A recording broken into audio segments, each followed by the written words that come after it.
Hello there, welcome.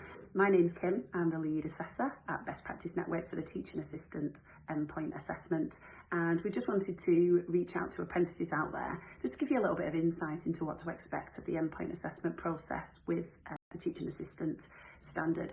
So just a brief overview really of the two assessment components that you will complete as an apprentice on this apprenticeship.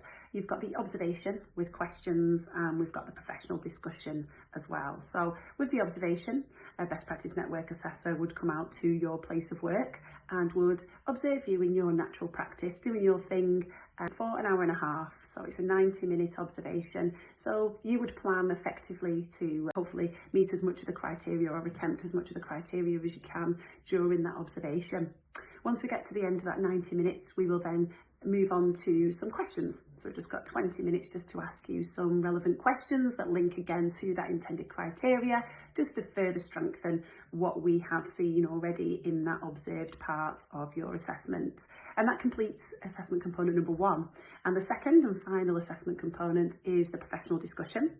So the professional discussion is underpinned by your portfolio of evidence. So that's a portfolio of evidence that you'll be working on during your apprenticeship.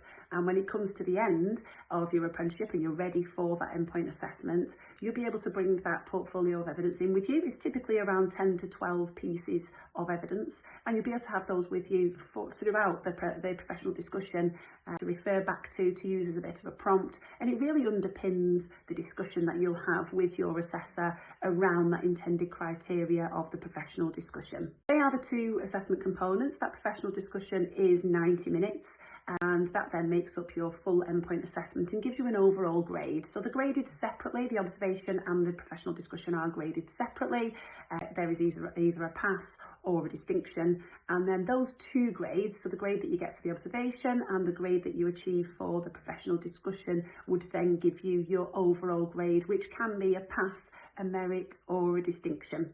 So your assessor, usually how we would run it is we would do everything on the same day. We would do the observation and we would have a little break, and then we would move on to the professional discussion all in your place of work. However, there is an opportunity to do the professional discussion on Teams if that works better for you individually. We can do the observation in your workplace and we can follow that up remotely, perhaps on a different day with doing the professional discussion.